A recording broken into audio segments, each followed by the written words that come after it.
Hello.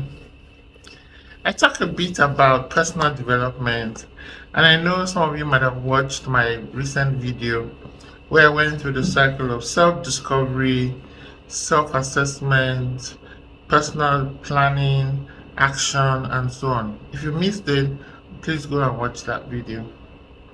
But really, it's because I have assumed that you tend to schedule important things. They're not so urgent, but you schedule them and you get them done. I'm assuming. Now, let's imagine that you don't. Let me just simply reiterate why you need to. And I'm also learning from this. We're in this together. I take a cue from Stephen Covey's book, 7 Habits of Highly Effective People, that I read way back. Several models stuck with me, and this one of urgent versus important has been with me. In his 2x2 model, he showed that certain things are important and urgent. You know, a 2x2, urgent is on one side, let's say the vertical axis, and important is on the horizontal axis. Imagine that box where you have urgent mixing with important. In that box, these things are to be done.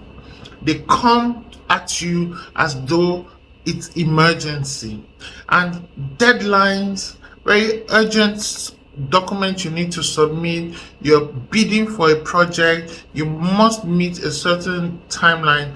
These things are important as well as urgent. You must do it and make sure you put in all the resources to get it done.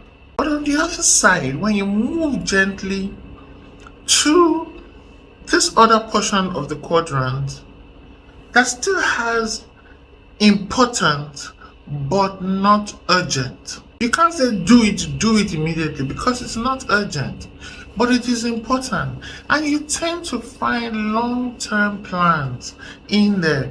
You tend to find things that are for your own relationships to be well built, like putting in the time to cultivate a new friendship, putting in time to go and visit family who need to be visited, putting in time to read a book, completing a project that makes sure you have shelter for your family in the next 10-15 years. They're not urgent, but they're important. Taking a course, actually saving money to travel, to go for a master's program, these are important but not urgent. What you need to do there is schedule it. Get it down into a schedule. I actually have things that I've scheduled for November 2027 and November 2026. Is that because my birthday is in November, I have scheduled certain things for milestones, you may say. They're important to me, but they're not urgent. So this is another way you can look at that quadrant, how to put priority to it. Now, if you go down, you would see two other quadrants. Urgent, not important. Urgent, not important things need to be done, but they don't necessarily have to be done by you. You can delegate. You can actually have someone do them. Routine emails, some routine postings. So some of the things that I do that are timed but are not really important for me to do, I've delegated them. So that quadrant, handle it so that you can manage your resources and you can give your best to the things that are truly important to you. Make sure you know how to delegate and pass it on to someone else to make them happen, not that you sweep them away, abdicate your responsibility, or ignore. No, they're not important, but they are urgent at that time. The last quadrant, not urgent, not important. You'll be amazed at the number of us that spend so much of our time in not urgent, not important areas. And we scroll on our phones for hours. Assess your screen time and you will know what I mean.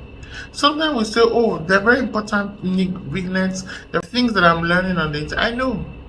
But there are times when we spend it on unimportant things and they are not urgent, and we use that time and we waste time and our resources. Guess what? Stephen Covey and every other person that I've read about who talks about that quadrant says just leave it off. Do very little of it, less of it. Spend your time in the other three quadrants as needed. What do you think?